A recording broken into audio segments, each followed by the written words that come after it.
Hello everyone, welcome to our channel Chandini FSB talks. మీరు first time నా video చూస్తున్నట్టయితే channel ని సబ్స్క్రైబ్ చేసుకోండి. అలానే పక్కనే ఉన్న బెల్ ఐకాన్ అయితే ప్రెస్ చేయండి. ఈ వీడియో ఏంటి అంటే కర్లీ హెయిర్ వీడియో అన్నమాట. చాలా మందికి curly or wavy hair type అయితే ఉంటది. సో అలాంటి వాళ్ళు ఏంటి అంటే స్టైలర్స్ అయితే యూజ్ చేయాలి. బట్ కొంతమందికి తెలుసు, కొంతమందికి తెలియకపోవచ్చు. సో తెలియని వాళ్ళ కోసం నేనైతే ఈ వీడియో చేస్తున్నాను. నేను కర్లీ హెయిర్ స్టైలర్స్ అయితే చాలానే యూజ్ చేశాను. బట్ ప్రెసెంట్ నేను యూజ్ చేస్తున్న స్టైలర్స్ ని రివ్యూస్ ని మీతో షేర్ చేసుకుందామని అయితే అనుకుంటున్నాను. So without any further due, let's get into the video. అసలు కర్లీ హెయిర్ వాళ్ళు స్టైలర్స్ ని ఎందుకు యూజ్ చేయాలంటే కర్లీ హెయిర్ అనేది కొంచెం ఫ్రిజీగా అలానే డ్రైగా ఉంటుంది. కర్ల్స్ అనేవి ఉంటాయి, బట్ అవి డిఫైన్డ్ గా ఉండవు అనమాట. కొన్ని కర్ల్స్ అనేవి డిఫైన్డ్ గా ఉంటాయి, కొన్ని అనేవి డిఫైన్డ్ గా ఉండవు. సో అందుకోసం మనం కర్లీ హెయిర్ స్టైలర్స్ అయితే యూజ్ చేయాలి. మార్కెట్ లో చాలా స్టైలర్స్ అయితే అవైలబుల్ గా ఉన్నాయి. సో నేను అందులో కొన్ని అయితే యూజ్ చేశాను. బట్ ప్రెసెంట్ నేను యూజ్ చేస్తున్న కర్లీ హెయిర్ స్టైలర్స్ వచ్చేసి కర్ల్వానా బ్రాండ్ నుంచి ఇవైతే నేను యూజ్ చేస్తున్నాను. ఫస్ట్ నేను ఈ కర్ల్వానా బ్రాండ్ ని కొంచెం కొత్త బ్రాండ్ కదా, కొంచెం యూజ్ చేస్తే ఏమైనా మళ్ళా డ్యామేజ్ అవుతుందా అని అయితే అనిపించింది. ఫస్ట్ అయితే షాంపూ కండిషనర్ అవేం నేను యూజ్ చేయలేదు. ఫస్ట్ నేను ఈ స్టైలర్స్ ని బై చేశాను అనమాట. ఈ రేంజ్ లో నేను లీవింగ్ క్రీమ్ అలానే స్టైలింగ్ జెల్ అయితే యూజ్ చేస్తున్నాను ప్రెసెంట్. సో వీటి యొక్క రివ్యూ అనేది మీతో నేను షేర్ చేసుకుంటున్నాను. ఫస్ట్ ఆఫ్ ఆల్ నేను యూజ్ చేసింది నార్మల్ గా షాంపూ కండిషనర్ యూజ్ చేస్తాం కదా, curly hair or normal hair, ఏ హెయిర్ అయినా కానీ షాంపూ కండిషనర్ యూజ్ చేస్తాం కదా. యూజ్ చేసిన తర్వాత నేను ఈ లీవింగ్ క్రీమ్ అయితే అప్లై చేస్తాను. ఇది ఏంటి అంటే కర్ల్వానా మాయిశ్చర్ లాక్ లీవింగ్ క్రీమ్ అన్నమాట. దీని యొక్క క్వాంటిటీ వచ్చేసి 200 ml అండ్ దీని ప్రైస్ వచ్చేసి 499 రూపీస్ ఉంది దీనిపైన. బట్ ఈ కర్ల్వానా వెబ్సైట్ లో ఎప్పుడు ఆఫర్స్ ఉంటాయి. సో ఇది నేను 299 రూపీస్ కి అయితే బై చేశాను. ఈ రెండు కలిపి 499 రూపీస్ కి అయితే బై చేశాను. వాళ్ళు ఆఫర్ అయితే పెట్టారు, సో అప్పుడు బై చేశాను. సో ఇందులో ఏంటి అంటే సల్ఫేట్స్, సిలికాన్స్, పారాబెన్స్ అలానే పెట్రోలియం ఆయిల్స్ ఇవేమి ఉండవు అనమాట. సో ఇవన్నీ ఉండడం వలన హెయిర్ అనేది డ్యామేజ్ అవుతూ ఉంటుంది. సో అవేమి ఉండవు కాబట్టి హెయిర్ కి అంత ఎక్కువ డ్యామేజ్ అనేది ఉండదు అనమాట. అండ్ ఆల్సో ఇందులో ఆర్టిఫిషియల్ ఫ్రాగ్రెన్సెస్ కూడా వాళ్ళు యాడ్ చేయలేదు అండ్ కలర్ కూడా యాడ్ చేయలేదు అనమాట. వాళ్ళు 0% ఈ రెండు. కర్ల్వానా లీవింగ్ క్రీమ్ అనేది ఇది చాలా బాగుంటుంది, గ్లిజరిన్ ఫ్రీ అన్నమాట. ఇది ఈ క్వాంటిటీ అనేది నా హెయిర్ కి నేను ఒక 2 పంప్స్ అయితే యూజ్ చేస్తాను. నా హెయిర్ కి 2 పంప్స్ అయితే సరిపోతుంది. ఎందుకు అంటే దీని తర్వాత ఇది నేను జెల్ కూడా అప్లై చేసుకుంటాను కదా, సో అందుకోసం నేను ఇది 2 పంప్స్, ఇది కూడా 1 పంప్ అయితే యూజ్ చేస్తాను. ఇది డబుల్ యూజ్ చేశాను అనుకోండి, ఇది హాఫ్ యూజ్ చేస్తాను అందులో. అండ్ నా హెయిర్ కి అలా యూజ్ చేస్తేనే నా హెయిర్ అనేది బాగుంటుంది. సో క్వాంటిటీ అనేది మనం ఫస్ట్ ఎక్కువగా యూజ్ చేసేకూడదు. ఫస్ట్ మనం తక్కువగా తీసుకొని అయితే యూజ్ చేయాలి. దెన్ మనకి అబ్జర్వ్ చేసిన తర్వాత మనకు తెలుస్తుంది మన హెయిర్ అనేది ఎక్కడ ఫిక్స్ అవుతుంది అని, ఏ క్వాంటిటీ దగ్గర మన హెయిర్ అనేది ఫిక్స్ అవుతుంది అని మనకు ఒక ఐడియా వస్తుంది. దెన్ మనం ఆ క్వాంటిటీని మెయింటైన్ చేసుకుంటూ వెళ్తే సరిపోతుంది అనమాట. సో నేను ఇది 2 పంప్స్ అయితే యూజ్ చేస్తున్నాను నా హెయిర్ కి. ఎప్పుడైనా కొంచెం డ్రైగా అనిపించినా లేదంటే మాయిశ్చర్ అనేది కొంచెం తగ్గింది అని ఎప్పుడైనా అనిపిస్తే, సో అలాంటి టైంలో అయితే నేను దీన్ని ఒక 3 పంప్స్ అయితే యూజ్ చేస్తున్నాను. అండ్ దెన్ నెక్స్ట్ జెల్ కూడా యూజ్ చేస్తాను కాబట్టి నేను కొంచెం ఈ ప్రోడక్ట్ ని మినిమల్ గానే యూజ్ చేస్తాను. ఈ ప్రోడక్ట్ ని నేను అప్లై చేసిన తర్వాత హెయిర్ ఉంది కదా, హెయిర్ అనేది కర్ల్స్ తిరుగుతూ ఉంటాయి, బట్ ఇది అనేది హోల్డ్ చేస్తుంది అనమాట. సో వెదర్ కండిషన్ బట్టి నేను క్వాంటిటీ అనేది చేంజ్ చేస్తూ ఉంటాను. అండ్ ఇక్కడ మనకి కర్ల్స్ ఉంటాయి, నార్మల్ గా కర్లీ హెయిర్, వేవీ హెయిర్ కి కర్ల్స్ అనేవి ఉంటాయి కదా. సో అలా ఉండేటప్పుడు ఏమవుతుందంటే ఈ ప్రోడక్ట్ అనేది అప్లై చేయడం వల్ల ఆ కర్ల్స్ అనేవి వెంటనే పోకుండా ఒక 3 నుంచి 4 డేస్ వరకు అయితే హోల్డ్ చేస్తుంది అనమాట. సో ఇది కర్లీ హెయిర్ కి అప్లై చేసిన తర్వాత కర్ల్స్ ని హోల్డ్ చేయడానికి, అలానే మాయిశ్చర్ అనేది ఉంటుంది కదా, మన హెయిర్ అనేది హైడ్రేట్ గా ఉంటుంది కదా, సో దాన్ని లాక్ చేయడానికి అయితే ఈ లీవింగ్ క్రీమ్ అనేది మనకి హెల్ప్ అవుతూ ఉంటుంది. సో నేను దీన్ని 299 రూపీస్, ఐ మీన్ రెండు కలిపి 499 రూపీస్ కి అయితే బై చేశాను. సో దీనిపైన ఒరిజినల్ కాస్ట్ వచ్చేసి 499 రూపీస్ అయితే ఉంది. దీన్ని ఎలా అప్లై చేసుకుంటాను అని నేను మీకు నెక్స్ట్ చూపిస్తాను, మీరైతే అది చూడండి. ఫస్ట్ ఆఫ్ ఆల్ నేను హెయిర్ వాష్ చేసుకోక ముందు నా హెయిర్ అయితే ఇలా ఉంది. మీకు ఒక ఐడియా కోసం అయితే నేను చూపిస్తున్నాను. హెయిర్ అనేది చాలా డ్రైగా, అలానే ఒక టెక్స్చర్ అది లేకుండా అయితే ఉంది. సో కర్లీ హెయిర్ ఎప్పుడైనా బిఫోర్ హెడ్ బాత్ ఇలానే ఉంటది అనమాట. సో కోమ్ చేస్తే ఇలానే ఉంటది. సో కోంబ్ అయితే అస్సలు చేయకూడదు. సో మీకు బిఫోర్ హెయిర్ వాష్ అనేది నా హెయిర్ ఎలా ఉందనేది ఇక్కడ మీకైతే చూపిస్తున్నాను. సో ఆఫ్టర్ హెయిర్ వాష్ చేసుకున్న తర్వాత హెయిర్ అయితే ఇలా ఉంది నాది. కొంచెం వెట్ గా అయితే ఉండాలి. ఈ స్టైలర్స్ ని యూజ్ చేసేటప్పుడు హెయిర్ అనేది వెట్ గా లేకుండా నార్మల్ గా డ్రై గా ఉండేటప్పుడు ఈ స్టైలర్స్ ని అస్సలు యూజ్ చేయకూడదు. సో దాని వల్ల ఏమవుతుందంటే టెక్స్చర్ అనేది మనకి హెయిర్ టెక్స్చర్ అనేది సరిగ్గా రాదు, అలానే డిఫైన్డ్ కర్ల్స్ కూడా రావు. అండ్ ఆల్సో ప్రోడక్ట్ అనేది మన హెయిర్ లోకి బాగా అబ్జార్బ్ అవ్వదు అనమాట. మనం ఎలాగూ స్కాల్ప్ అయితే అప్లై చేయం కాబట్టి ఓన్లీ హెయిర్ లెంత్ కి అప్లై చేస్తాం కాబట్టి మనం హెయిర్ అనేది వెట్ గా ఉంచుకోవాలి. అలాంటి టైంలో మాత్రమే ఇలా అప్లై చేయాలి స్టైలర్స్ ని. ఫస్ట్ ఆఫ్ ఆల్ నేనైతే కొంచెం ఈ లీవ్-ఇన్ క్రీమ్ అయితే తీసుకుంటున్నాను. సో ఈ లీవ్-ఇన్ క్రీమ్ లో ఏంటి అంటే స్మెల్ అనేది మరీ అంత అయితే ఏం బాగోదు, బట్ రిజల్ట్స్ అయితే చాలా బాగా ఇస్తుంది. దీని యొక్క కన్సిస్టెన్సీ వచ్చేసి క్రీమ్ లాగా ఉంటది. నా హ్యాండ్స్ అనేవి కొంచెం వాటర్ ఐ మీన్ వెట్ గా ఉన్నాయి కాబట్టి అదైతే కొంచెం జారుతుంది. కొంచెం కన్సిస్టెన్సీ అనేది థిక్ గానే ఉంటుంది. సో ఇలా మొత్తం హెయిర్ లెంత్ అయితే అప్లై చేసుకోవాలి. ఇలా అప్లై చేసుకున్నప్పుడే మీకు హెయిర్ లో ఏమైనా ట్యాంగిల్స్ ఉంటే మీరు జస్ట్ ఇలా ఫింగర్స్ తోనే ఇలా డిటాంగిల్ అయితే చేసుకోవాలన్నమాట. సో దానివల్ల మనం కోంబ్ యూజ్ చేయాల్సిన అవసరం అయితే ఉండదు. ఒకవేళ కర్ల్స్ అనేవి మీకు డిఫైన్డ్ గా లేకపోతే కర్లీ హెయిర్ టెక్నిక్స్ ఉంటాయి. ఇలా ఇక్కడ నేను చూపిస్తున్నాను కదా.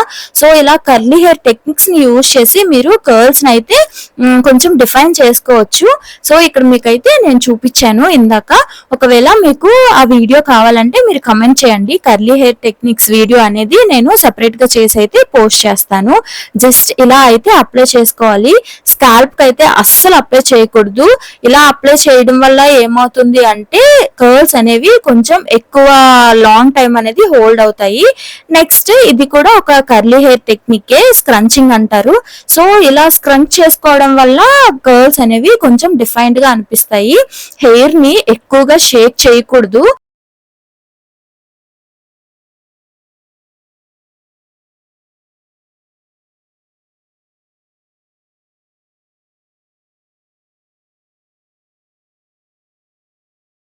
నెక్స్ట్ ఈ లీవ్-ఇన్ క్రీమ్ అప్లై చేసిన తర్వాత 2 పంప్స్ ఆర్ 3 పంప్స్ అయితే నేను దీన్ని అప్లై చేస్తా కదా. ఇలా అప్లై చేసిన తర్వాత దెన్ నేను ఈ హెయిర్ జెల్ అయితే అప్లై చేస్తాను. ఇదేంటి అంటే కర్ల్స్ ని డిఫైన్ చేస్తుంది అనమాట. కర్లీ హెయిర్ లో ఏంటి అంటే కర్ల్స్ ఉంటాయి కదా, ఇవి ఒకటి అటు తిరిగిద్ది, ఒకటి ఇటు తిరిగిద్ది. సో అలా ఉండకుండా ఉండడానికి మనకి డిఫైన్డ్ కర్లీ హెయిర్ ఉండడానికి ఈ స్టైలింగ్ జెల్ అయితే మనం యూజ్ చేయాలన్నమాట. సో నేను ఈ కర్ల్వానా స్టైలింగ్ జెల్ అయితే యూజ్ చేస్తున్నాను. ఈ స్టైలింగ్ జెల్ కూడా సల్ఫేట్ ఫ్రీ, సిలికాన్ ఫ్రీ, అలానే పారాబెన్స్, అలానే పెట్రోలియం ఆయిల్స్ అన్ని ఏమి ఉండవన్నమాట. అండ్ ఇందులో కూడా ఆర్టిఫిషియల్ ఫ్రాగ్రెన్సెస్ అలానే కలర్స్ కూడా ఏం యాడ్ చేయలేదు. సో అందుకోసం మనం ఇది కెమికల్స్ అయితే తక్కువగా ఉంటాయని అయితే చెప్పుకోవాలి. అండ్ ఇది గ్రేట్ హోల్ అయితే హెయిర్ కి ప్రొవైడ్ చేస్తుంది. అప్లై చేసిన తర్వాత కర్ల్స్ అనేవి ఎలా అయితే డిఫైన్ చేసి ఉంచామో అలానే ఉంటాయి అన్నమాట. ఈ జెల్ యొక్క క్వాంటిటీ వచ్చేసి 200 ml, same as this. And దీని యొక్క ప్రైస్ వచ్చేసి 499 రూపీస్. లీవ్-ఇన్ క్రీమ్ అప్లై చేసిన తర్వాత నా హెయిర్ అయితే ఇలా ఉంది. కొంచెం వెట్ నుంచి కొంచెం డ్రై అయితే సరిపోతుంది హెయిర్. అలా డ్రై అయిన తర్వాత ఇలా జెల్ అయితే తీసుకొని హెయిర్ కి అయితే అప్లై చేస్తే ఏమవుతుంది అంటే కర్ల్స్ అనేవి కొంచెం లాంగ్ టైం అయితే హోల్డ్ అయ్యి ఉంటాయి. సో ఇక్కడ దీని యొక్క కన్సిస్టెన్సీ అయితే మీకు ఇక్కడ చూపిస్తున్నాను. ట్రాన్స్పరెంట్ గా ఉంటది ఈ హెయిర్ జెల్ అనేది. జస్ట్ ఇలా తీసుకొని మీ హెయిర్ కి ఎంత వరకు అయితే అవసరమో అంతవరకు అయితే తీసుకొని జస్ట్ ఇలా పామ్ లోకి తీసుకొని ఇలా జస్ట్ అప్లై చేయడమే. ఇలా అప్లై చేసేటప్పుడు కొంచెం ప్రాపర్ గా అయితే అప్లై చేసుకోవాలి. చాలా స్మూత్ గా అయితే అనిపిస్తాయి మన కర్ల్స్ అనేవి అప్లై చేసేటప్పుడు, అండ్ డిఫైన్డ్ గా కూడా ఉంటాయి అన్నమాట. ఎక్కువ స్కాల్ప్ కి అయితే అస్సలే అప్లై చేయకూడదు, జస్ట్ హెయిర్ కి మాత్రమే అప్లై చేయాలి. స్కాల్ప్ కి అయితే అస్సలు అప్లై చేయకూడదు. మీరు ఇవే కాదు ఏ స్టైలర్స్ ని యూజ్ చేసినా గానీ స్కాల్ప్ కి అయితే అస్సలు యూజ్ చేయకూడదు. కండిషనర్ అలానే ఇలా లీవిన్ క్రీమ్ జెల్ ఇలా అయితే ఏవి స్కాల్ప్ కి అయితే అప్లై చేయకూడదు. ఇంకా ఇక్కడ మీకు ఇందాక చూపించాను కదా, ఇది ఫింగర్ కాయిలింగ్ మెథడ్. సో ఇది కూడా కర్లీ హెయిర్ టెక్నిక్ లో ఒక మెథడ్ అన్నమాట. నెక్స్ట్ ఇక్కడ నేను కర్ల్స్ ని డిఫైన్ చేసుకుంటున్నాను.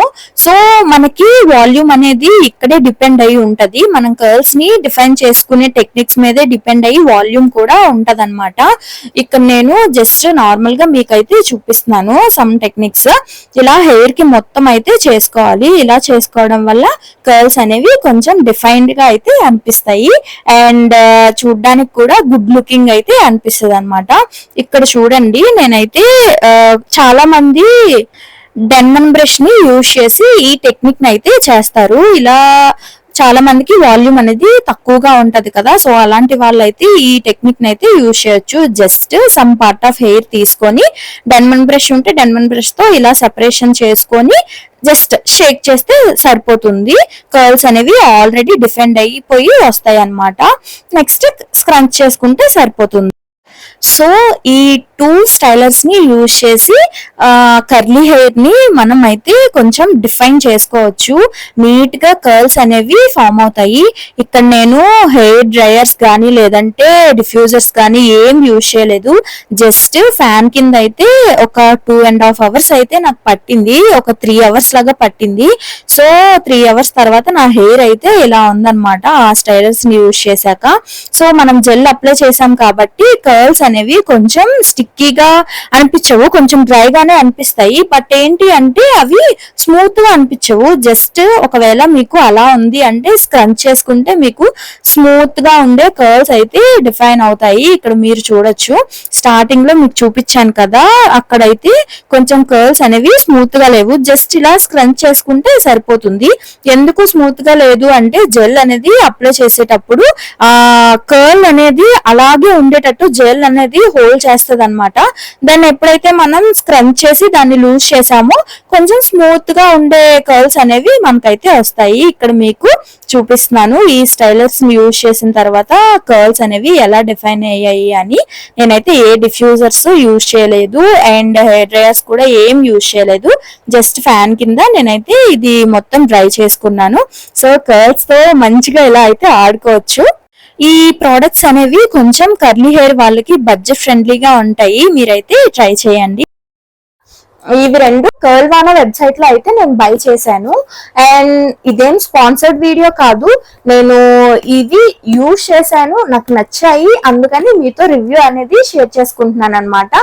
సో ఈ రెండు ఒక కర్లీ హెయిర్ కి ఒక గేమ్ చేంజర్ అని అయితే చెప్పొచ్చు.